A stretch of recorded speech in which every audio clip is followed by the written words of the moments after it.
जय श्री राधे कृष्णा। लक्ष्मी नारायण भगवान की जय। बोलिए शनिदेव भगवान की जय, हनुमान जी की जय। प्रिय भक्तजनों, आज आप सुनेंगे न्याय के देवता शनिदेव तथा हनुमान जी की कथा। पुराणों के अनुसार शनिदेव का एक नाम कृष्ण भी है। ये नाम स्वयं श्री कृष्ण भगवान ने शनिदेव को दिया था। आज के दिन जो भी मनुष्य इस व्रत को करता है या कथा का श्रवण करता है तो उन भक्तों पर शनिदेव के साथ साथ हनुमान जी की कृपा भी प्राप्त होती है, क्योंकि शनि दोष से परेशान मनुष्य इस दिन हनुमान जी की कथा को सुनने तथा भजन कीर्तन करने से उनकी सभी प्रकार की ग्रह और साढ़े क्षति दैया समाप्त हो जाती है और साथ ही शनिदेव की कृपा से भक्तों को रोगों से मुक्ति मिलती है। तो सुनते हैं दुख दरिद्र को दूर करने वाली शनिदेव की बड़ी ही दुर्लभ कथा। किसी गांव में एक बहुत ही विद्वान ब्राह्मण रहा करता था। एक दिन रात्रि में उसने सपने में देखा कि एक नीला वस्त्र पहने हुए बहुत ही दिव्य पुरुष उससे कह रहा है कि ब्राह्मण देवता, मैं तुझे लगूंगा। अब देखिए, सपना उस ब्राह्मण को रोज दिखाई देता। इसलिए परेशान हो गया और दुबला पतला होने लगा। उसका स्वास्थ्य बहुत ही गिरने लगा। एक दिन उसकी पत्नी ने कहा, देखिए, मैं आपको कितने अच्छे से खिलाती पिलाती हूँ, मेवा खिचड़ी खिलाती हूँ, दूध मलाई खिलाती हूँ, अच्छा भोजन आहार पकाकर खिलाती हूँ, फिर भी आप इतने दुबले पतले क्यों होते जा रहे हैं? इसका क्या कारण है? उस ब्राह्मण ने अपनी पत्नी से अपना सारा हाल बताया कि मेरे सपने में एक नीले कपड़े पहने हुए बहुत ही दिव्य पुरुष आते हैं। वह मुझसे कहते हैं कि हे ब्राह्मण, मैं तुझे लगूंगा। अब यही सोचकर मुझे भूख प्यास नहीं लगती, मैं दुबला पतला होता जा रहा हूँ। तब ब्राह्मणी ने कहा, हे पतिदेव, मुझे लगता है कि आपको शनि भगवान दर्शन देते हैं। आपके ऊपर शनि की दशा शुरू होने वाली है, इसलिए आपको वे सचेत करते हैं। अवश्य ही वे शनि महाराज हैं। अब की बार आप जब उन्हें देखें तो आप उनसे कहिएगा कि मुझे आप सिर्फ सवा पहर ही लगाना। प्रिय भक्तजनों, उसी दिन जब रात्रि होती है तो ब्राह्मण फिर से सोता है और उसके सपने में शनि भगवान दर्शन देते हैं और कहते हैं, हे ब्राह्मण, आज मैं तुम्हें लगूंगा। तब ब्राह्मण ने कहा कि हे भगवान, यदि आप लगना ही चाहते हैं तो लग जाइए, लेकिन ये बताइए भगवान, आप कितने दिनों के लिए लगेंगे? तब शनिदेव ने कहा, हे ब्राह्मण, तुम्हारे ऊपर साढ़े क्षति शुरू होने वाली है, मैं तुम पर 7 साल के लिए लगूंगा। तब ब्राह्मण ने कहा, क्षमा कीजिए भगवान, इतना भारी तो मुझसे झेला नहीं जाएगा, 7 साल बहुत है भगवान। तब शनिदेव बोले, अच्छा 5 वर्ष के लिए लगूंगा। तब ब्राह्मण ने कहा, शनि महाराज, ये भी मेरे लिए ज़्यादा है। शनि भगवान बोले, तो ठीक है, 2.5 साल का लग जाऊं। ब्राह्मण ने फिर मना कर दिया। तब शनिदेव कहने लगे, सवा पहर का लगूंगा तो ठीक रहेगा। उसे सवा पहर की शनि की दशा लग गई। ब्राह्मण ने नींद से उठते ही अपनी पत्नी से कहा, देखो, मेरे सवा पहर की शनि की दशा लगी है, इसलिए मैं जंगल जाकर समय बिताऊंगा। तुम मेरे खाने पीने का सारा सामान बांध दो और मेरे पीछे किसी से लड़ना मत, घर में बैठी रहना, बच्चों को भी कहीं मत जाने देना और इस सवा पहर में किसी को गाली भी मत सुनाना। ऐसा कहकर ब्राह्मण अपने घर से जंगल की ओर चल दिया। जंगल में ब्राह्मण एक पीपल के पेड़ के नीचे बैठ गया और हनुमान जी का पाठ करने लगा। 1 पहर बीत गया तो ब्राह्मण ने सोचा, बाकी का समय तो रास्ते में ही बीत जाएगा। सुबह वहाँ से चल दिया और रास्ते में चलते हुए उसे एक सब्जी मंडी दिखाई दी। उसने सब्जी मंडी में से एक बड़ा सा कद्दू खरीदा। कद्दू खरीदकर अपनी चादर में लपेटकर वहाँ से चल दिया। तभी रास्ते में शनि महाराज एक साधु का वेश बदलकर उसके पास आते हैं और कहते हैं, तुम्हारे चादर में क्या है? ब्राह्मण ने कहा, हे साधु महाराज, मेरी इस चादर में तो कद्दू है। साधु ने कहा, अच्छा कद्दू है तो दिखाओ। जब ब्राह्मण ने अपना चादर दिखाया तो आश्चर्य, उसमें तो उस राज्य के राजा के बेटे का कटा हुआ सर था। ये देखते ही साधु महाराज, जो कि शनिदेव थे, उस ब्राह्मण को लेकर राज दरबार में पहुंच गए और राजा से कहने लगे, महाराज, ये देखिए, ये दुष्ट दुराचारी आपके पुत्र की हत्या करके उसके सिर को काट के अपने चादर में लेकर घूम रहा था, इसे आप दंड दीजिए। प्रिय भक्तजनों, राजा ने जब सुना कि उस ब्राह्मण ने उसके पुत्र को मार दिया है, राजकुमार की हत्या कर दी है, तब राजा बहुत क्रोधित हुआ। उसने कहा, मुझे मत दिखाओ, मुझसे ये सब कुछ नहीं देखा जाएगा। हे सैनिकों, तुम इसे तुरंत ले जाओ और इसे सूली पर चढ़ा दो।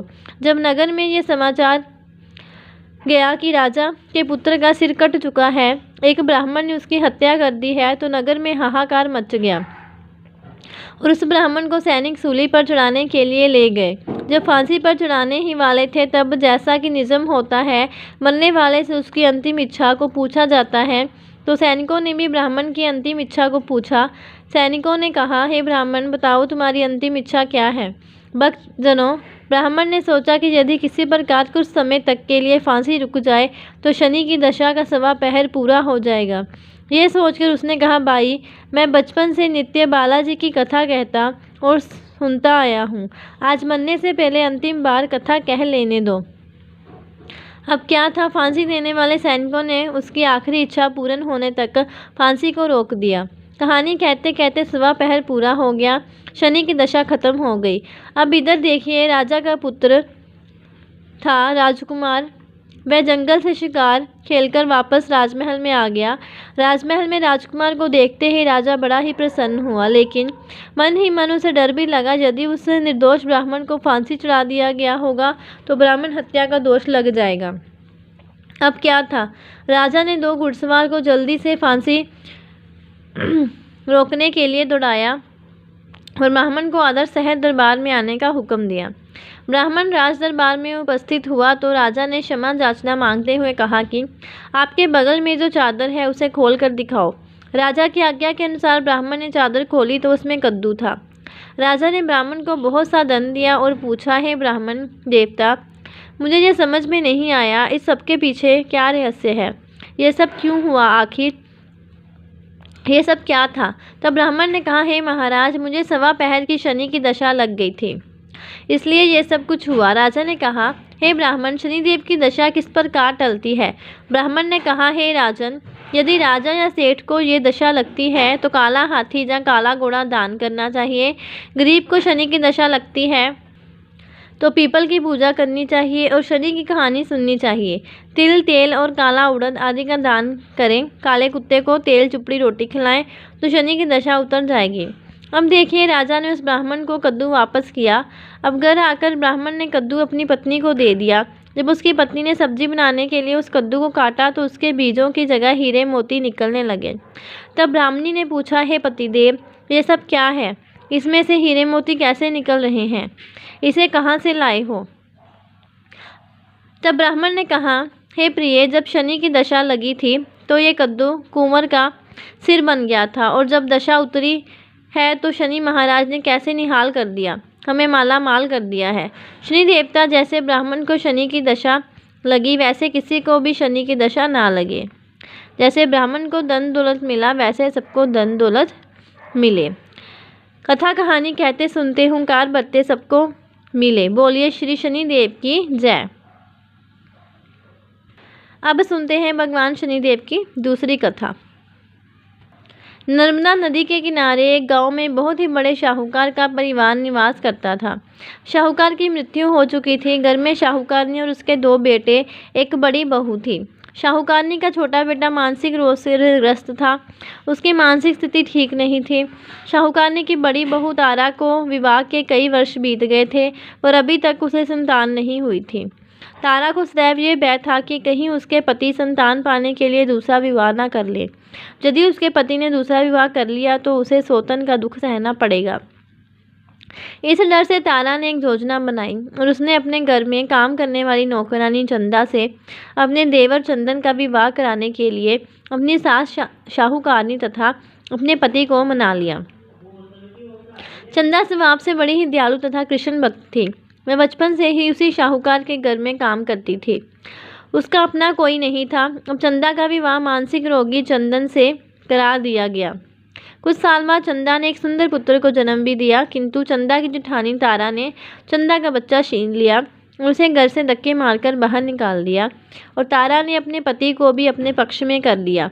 बेचारा चंदन तो मानसिक रोगी था, वह कर भी क्या सकता था और वह शाहूकारनी चाहकर भी कुछ ना कर सकी। दरअसल ये तो तारा की चाल थी। उसने तो कभी चंदा को अपनी देवरानी माना ही नहीं। मैं तो सिर्फ चंदा से उसका बच्चा लेना चाहती थी ताकि उसे पाल पोस कर अपना नाम दे सके।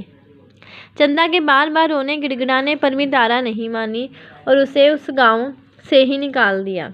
अब चंदा गांव-गांव भटकने लगी। भटकते भटकते वह कृष्ण जी के एक पुराने मंदिर में पहुंच गई। वहीं पर उसने प्रभु से न्याय की गुहार लगाई। वे अपना सर भगवान की चौखट पर पटकने लगी और लगातार ओम कृष्णाय नमः मंत्र का जाप भी करती रही। उस स्त्री की करुण पुकार न्याय के देवता शनि देव ने सुनी तथा भगवान श्री कृष्ण के आदेश से तुरंत चंदा के पास उपस्थित हो गए। उस दारुण मनुष्य का रूप धारण करके उसे अपने आप को कष्ट ना पहुंचाने के लिए कहा और कहा, हे बहन, तुम भगवान श्री कृष्ण पर विश्वास रखो और ओम श्री कृष्णाय नमः मंत्र का जाप करती रहो। तुम्हारा अवश्य ही कल्याण होगा। तुम्हारे जो भी दुख हैं सब भगवान श्री कृष्ण हर लेंगे और शनि देव की कृपा से तुम्हारा मंगल होगा। यह सुनकर चंदा भगवान श्री कृष्ण की आराधना में लग जाती है और शनि देव का ध्यान करते हुए ओम कृष्णाय नमः मंत्र का जाप करने लगी। अब शनिदेव एक साधु का वेश बदलकर शाहूकार के घर पहुंच गए और अलख निरंजन का अलख से गाने लगे। तब घर से बाहर शाहूकारनी निकली और उसने भिक्षा देकर उन्हें प्रणाम किया। तब साधु रूपी शनिदेव ने कहा, हे देवी, मैंने सुना है आपके घर में कोई मानसिक रोगी है। मैंने 7 सालों से हिमालय के जंगलों में भटकते हुए बहुत ही दुर्लभ जड़ी बूटी इकट्ठी की है जो हर प्रकार के रोगों को समाप्त कर देती है। यदि आप कहें तो मैं आपके घर के मरीज को ठीक कर सकता हूँ।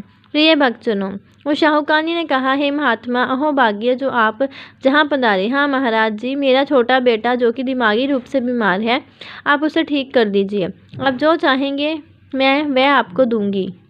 आइए घर के अंदर। शाहूकारनी ने अपने बेटे चंदन को साधु महाराज को दिखाया जो अब चंदा के चले जाने से बहुत दुखी था। साधु महाराज ने अपने कमंडल से जल निकालकर उसे अभिमंत्रित करके चंदन को पीने के लिए दिया। उस जल को पीते ही चंदन बिल्कुल ठीक हो गया और साधु महाराज ने तारा को भी बहुत समझाया कि वह चंदा का बच्चा उसे वापस कर दे और अपनी गलती को स्वीकार कर ले, किंतु वह नहीं मानी। वह तो उल्टे ही साधु महाराज को डांटने लगी। यहाँ तक कि चंदन ने ठीक होने से उससे ईर्ष्या करने लगी। इस बात से रुष्ट होकर भगवान शनिदेव की दशा तारा को लग गई और वह मानसिक रोगी होगी। उसका एक हाथ लकवा से ग्रस्त हो गया। साधु महात्मा के बताए अनुसार चंदन अपनी पत्नी चंदा को घर ले आया और अपनी पत्नी, बच्चे और माँ के साथ हंसी खुशी जीवन व्यतीत करने लगा।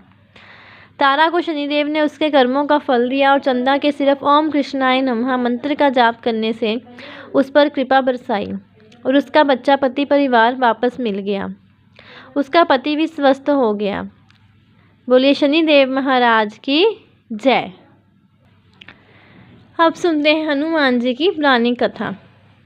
एक शाहूकारनी थी, उसका बेटा और बहू थे। पति की मृत्यु युवावस्था में हो गई थी और इस तरह उस शाहूकारनी का रोज का नियम था, वह हनुमान जी के मंदिर में जाती और साथ में हलवा, पूरी और चूरमा बनाकर ले जाती और हनुमान जी से कहती, कांदे सोटो लाल लंगोटो हनुमान जो खाए चूरमे और रोटी, मैंने तुम्हें दिया जवानी में, तुम मुझे देना बुढ़ापे में। पूजा करने के बाद वह शाहूकारनी अपने घर आई तो उसकी बहू बोली, सासू जी, तुम चूरमा रोटी लेकर कहाँ जाती हो रोज? वह शाहूकारनी बोली, मैं बालाजी के मंदिर में जाती हूँ। वह बोली, मंदिर में तो नहीं जाती हैं, हमें लगता है आप अपने खाने के लिए रोज चूरमा और हलवा बनाती हैं और चोरी चुपके जाकर कहीं खा लेती हैं। सास अपनी बहू की बातें सुनती है तो वो कुछ नहीं बोलती और उसका मन बड़ा ही दुखी होता है। उसे ये दुख होता है कि वह भगवान की भक्ति करती है और उसकी बहू उसे चटोरी कह रही है। अब क्या था, दुख के मारे वह जाकर अपने कमरे में सो जाती है। सोते सोते 5 दिन हो गए। हनुमान जी सपने में आए और बोले, हे शाहूकारनी, तूने तो जवानी में दिया है, मैं तुझे बुढ़ापे में देता हूँ। शाहूकारनी बोली, हे हनुमान जी, आज तो आप मुझे खाने के लिए दे देंगे, लेकिन रोज़ कौन देगा? हनुमान जी बोले, हे शाहूकारनी, मैं तुम्हें रोज़ दूंगा। हनुमान जी की महिमा देखिए, उन्होंने शाहूकारनी के लिए चूरमा, रोटी, हलवा, पूरी दिया। शाहूकारनी चुपचाप चूरमा रोटी खा लेती है। इस प्रकार 5-6 दिन बीते और धीरे धीरे बहू के घर में से अचानक अनाज इत्यादि खत्म होने लगते हैं। उसके पास कुछ नहीं रहता, सब चीज़ में घाटा पड़ गया। बहू ने सोचा, सास को 7 दिन हो गए हैं, मैंने तो उन्हें खाने को कुछ दिया भी नहीं, देखूं तो कैसी है। बहू अपनी सास के कमरे में जाकर देखती है तो उसने क्या देखा कि उसकी सास तो अच्छी भली मोटी ताज़ी है। वह बोली, सासू जी, मैंने तुम्हें खाने को भी नहीं दिया और तुम क्या खाती हो, इतनी स्वस्थ और मोटी ताज़ी हो। सास बोली, मुझे तो हनुमान जी मीठी मीठी हलवा और रोटी दे जाते हैं, मैं वही खाती हूँ। बहू सास के पैर में गिर गई और पछतावा होकर बोली, हे सासू, माँ, हम तो तुम्हारे भाग्य को खाते हैं। हमारे घर में तो कुछ भी नहीं रहा। मैंने आपको खाना नहीं दिया, मैंने आपकी भक्ति को झूठा समझा, आपको चटोरी समझा, इसलिए भगवान ने मुझे दंड दिया। 7 दिन के अंदर ही हमारे घर से अनाज धन इत्यादि समाप्त हो गया। हे सासू माँ, अब आप ही सब कुछ संभालो। मुझे आपकी भक्ति पर विश्वास हो गया।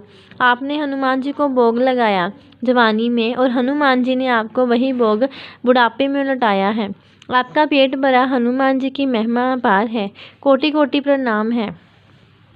फिर सास ने खुशी खुशी घर की सारी जिम्मेदारी संभाल ली, और सास जानी कि वह शाहूकारनी हनुमान जी को रोज चूरमा रोटी हलवा पूरी खिलाया करती, हलवा पूरी चढ़ाया करती थी। फिर घर में बहुत बरकत हुई और खूब धन आने लगा। हे हनुमान जी महाराज, हे बालाजी महाराज, जैसे आपने उस शाहूकारनी को दिया वैसे सबको देना। सबके घर में अन्न धन के भंडार भरे रखना। सबका भला और मंगल करना। बोलिए हनुमान जी की जय, बजरंग बली जी की जय। प्रेम से बोलिए बजरंग बली हनुमान जी की जय, शनिदेव भगवान की जय। ऐसी और कथाएं सुनने के लिए और जानकारी प्राप्त करने के लिए चैनल को सब्सक्राइब करें और वीडियो को ज़्यादा से ज़्यादा शेयर करें। जय श्री राधे कृष्ण।